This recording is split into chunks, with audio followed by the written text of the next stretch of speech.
আসসালামু আলাইকুম। হাম শিশুদের তীব্র একটা সংক্রমকজনিত রোগ, যেটাকে আমরা সহজ ভাষায় বোঝাই ছোঁয়াচে রোগ।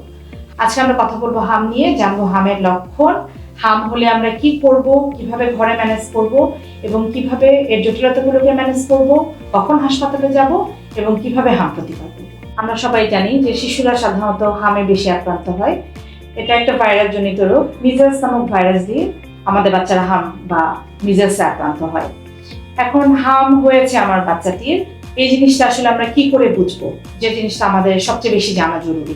সবাই খুব আতঙ্কিত হয়ে যাচ্ছে ইদানিং, আমাদের কাছে যারা আসছে একটু র্যাশ হলেই চলে আসছে যে আমার বাচ্চাটা কি হাম হয়েছে কিনা। তো এই আতঙ্ক থেকে মুক্তি পেতে হলে আমাদের প্রথমে যেটা জানতে হবে যে হামের লক্ষণগুলো আসলে কি। প্রথমত হচ্ছে, একটা শিশু যদি হামে আক্রান্ত হয় তার অনেক উচ্চমাত্রা জ্বর থাকবে। সেই জ্বরটা সাধারণত 103 ডিগ্রি, 104 ডিগ্রি ফারেনহাইট এবং ক্ষেত্র বিশেষে সেটা 105 ডিগ্রি ফারেনহাইট পর্যন্ত বা তার চেয়েও বেশিও কিন্তু হতে পারে। এবং বাচ্চাটা র্যাশ হয়, সেই র্যাশটা সাধারণত দেখা যায় জ্বরের তৃতীয় চতুর্থতম দিনে র্যাশ আবির্ভূত হয়। এবং র্যাশটা হয় কোথা দিয়ে? র্যাশটা হয় সাধারণত কানের পেছনে এবং হেয়ার লাইন বলি আমরা, এই যে কপালে, মুখে, এই জায়গাগুলো দিয়ে র্যাশটা শুরু হয় এবং আস্তে আস্তে সারা শরীরে ছড়িয়ে পড়ে। এই দুটা জিনিস সাধারণত হামে থাকতেই হয়। এর সাথে হামে থাকতে হবে 3C। 3C দিয়ে আমরা সহজে মনে রাখতে পারি। নাম্বার 1C হচ্ছে কাফ, কাফ মানে হচ্ছে কাশি, বাচ্চাটা কাশি থাকতে পারে। সেকেন্ড C হচ্ছে করাইজা, বাচ্চার নাক দিয়ে পানি পড়তে পারে, যেটাকে আমরা বলি সর্দি। এবং 3 নাম্বার C হচ্ছে কনজাংটিভাইটিস বা লাল চোখ। তার মানে হচ্ছে একটা বাচ্চার জ্বর থাকবে উচ্চমাত্রার, তার সাথে র্যাশ থাকবে এবং তার সাথে কাশি, সর্দি এবং লাল চোখ, এই তিনটার যে কোনো একটাও থাকতে পারে, দুইটাও থাকতে পারে বা তিনটাও থাকতে পারে। এই কম্বিনেশনটা যখন থাকবে তখনই কিন্তু আমরা সাসপেক্ট করি যে বাচ্চাটি বা এই শিশুটি হামে আক্রান্ত হয়েছে। এখন হামে যদি আক্রান্ত হয়ে যায় একটা বাচ্চা, তাহলে আমরা আসলে করবো কি, করণীয় কি? প্রথমতই হচ্ছে, হাম হলেই কি আমি দৌড়ায় চলে যাবো হাসপাতালে বা ভিড় করবো ইমার্জেন্সি গুলোতে? সেটা কিন্তু না। প্রথমে আমাদের কিছু করণীয় আছে, যে কাজগুলো আমরা বাসায় বসেই ম্যানেজ করতে পারি। বেশিরভাগ হামে কিন্তু বাসায় ম্যানেজমেন্টে ঠিক হয়ে যায় বা সুস্থ হয়ে যায় শিশু। তো প্রথমত হচ্ছে, জ্বর থাকছে যেহেতু অনেক বেশি, আমাকে জ্বর ম্যানেজ করতে হবে, জ্বরটা কন্ট্রোল করতে হবে। জ্বর কন্ট্রোল কিন্তু আমরা মোটামুটি সবাই জানি যে একটা শিশুর জ্বর যদি হয় তাহলে প্রথমত আমরা প্যারাসিটামল জাতীয় সিরাপ বাচ্চাকে খাইয়ে দিব এবং সেটা বাচ্চার ওজন অনুযায়ী আমরা ঠিক করি। এবং বেশিরভাগ বাবা মাই জানেন, যাদের আগে জ্বর হয়েছে কিভাবে খাইয়েছেন, ওর করে প্যারাসিটামল সিরাপ খাইয়ে দেবেন, অথবা জ্বর যদি অনেক বেশি থাকে তাহলে সাপোজিটরি ব্যবহার করবেন। এবং তার পাশাপাশি শরীরটাকে কুসুম গরম পানি দিয়ে বারবার মুছিয়ে দিতে হবে। এই গেল জ্বরের ম্যানেজমেন্ট।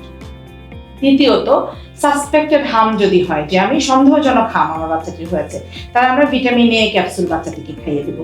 ভিটামিন এ ক্যাপসুল খাওয়ানোটা কিন্তু এক্ষেত্রে খুবই জরুরি, কারণ হাম হলে বাচ্চার ভিটামিন এর যে স্টোর থাকে বডিতে, সেটা কিন্তু একদম কমে যায়, যে কারণে বিভিন্ন ধরনের জটিলতা কিন্তু হতে পারে। এই জিনিসটা করতে হবে, এই কারণে ভিটামিন এ ক্যাপসুল খাওয়াতে হবে। এবং তৃতীয়ত হচ্ছে, যখনই একটা বাচ্চার জ্বর হবে, সেটা যে কারণেই হোক, হামের জন্য হোক বা অন্য যে কারণেই হোক না কেন, বাচ্চাকে পর্যাপ্ত তরল খাওয়াতে হবে।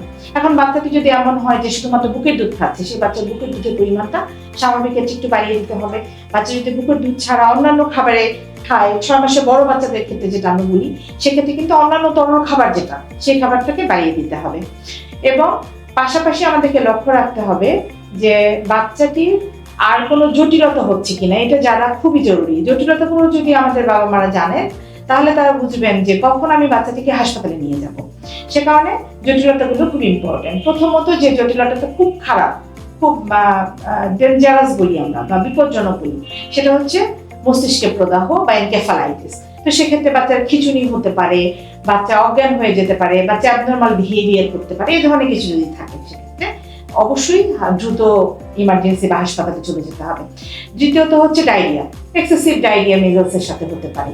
তৃতীয়ত হচ্ছে বাচ্চার নিউমোনিয়া, যেটা আমরা সমসাময়িক সময় দেখছি যে আমাদের বাচ্চাগুলোর হামের সাথে প্রচন্ড রকম তীব্র আমরা বলি ফুসফুসের প্রদাহ, এটা আক্রান্ত হচ্ছে, যেটাকে বলা হয় নিউমোনিয়া।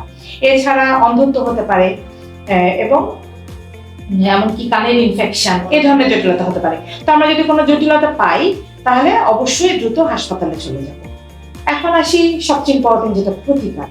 এখন যে শিশুটি হামে আক্রান্ত হয়ে গেছে, সেইটার ক্ষেত্রে তো আমরা ম্যানেজমেন্ট করব, যেগুলো আমি হোমে বললাম। এবং কখন আপনারা জটিলতা হলে হাসপাতালে চলে যাবেন, কিন্তু যে বাচ্চাটির এখনো হাম হয়নি সেই বাচ্চাটির ক্ষেত্রে আমরা কি করবো? অবশ্যই ভ্যাকসিনেশন করতে হবে। ভ্যাকসিনেশন এবং ভ্যাকসিনেশনের কোনো বিকল্প নেই। এখন ভ্যাকসিনেশন আমরা আমাদের যে প্রচলিত ভ্যাকসিন আমরা দেই হামের এগেনস্টে, সেটা হচ্ছে এমআর ভ্যাকসিন, যেখানে দুটা রোগের প্রতিরোধকারী টিকা একসাথে দেওয়া হয়। একটা হচ্ছে মিজলস বা হাম, আর একটা হচ্ছে রুবেলা। দুইটা একসাথে দেওয়া হয়। একটা হচ্ছে 9 মাস পূর্ণ হওয়ার পরে আমরা প্রথম ডোজ দিই এবং 15 মাস পূর্ণ হওয়ার পরে আমরা দ্বিতীয় ডোজ দিই। কিন্তু এইবার যে হামটা হচ্ছে সেটাতে কিন্তু আমরা দেখতে পাচ্ছি যে 9 মাসের কম বয়সী বাচ্চারাও কিন্তু আক্রান্ত হচ্ছে। সেই কারণে আমরা কিন্তু আমাদের যারা হাম সংক্রান্ত এই সংক্রামক ব্যাধি নিয়ে কাজ করছেন সবাই মিলে কিন্তু এই সিদ্ধান্ত উপনীত হয়েছেন যে আমরা আমাদের এই ভ্যাকসিনেশনের যে সময়টা সেটাকে একটু এগিয়ে নিয়ে আসবো এবং একটা বিশেষ ভ্যাকসিনেশন কভারেজ শুরু করা হচ্ছে 5 এপ্রিল থেকে। সেটা হচ্ছে আমরা 6 মাস পূর্ণ হওয়ার বাচ্চাদের থেকে এই ভ্যাকসিনেশনটা শুরু করছি হামের। এবং সেক্ষেত্রে আপনাদের কাছে আমাদের অনুরোধ থাকবে যে আপনার বাচ্চাটি যদি ভ্যাকসিন পাওয়ার মতন বয়সী হয়ে থাকে তাহলে অবশ্যই আপনারা বাচ্চাটিকে ভ্যাকসিন দিবেন। এবং ভ্যাকসিন যদি দেওয়া হয় একটা বাচ্চার 2টা ডোজ, সেক্ষেত্রে কিন্তু 97% কাভারেজ সে পেয়ে যায়, হাম থেকে সে সুরক্ষিত থাকতে পারে।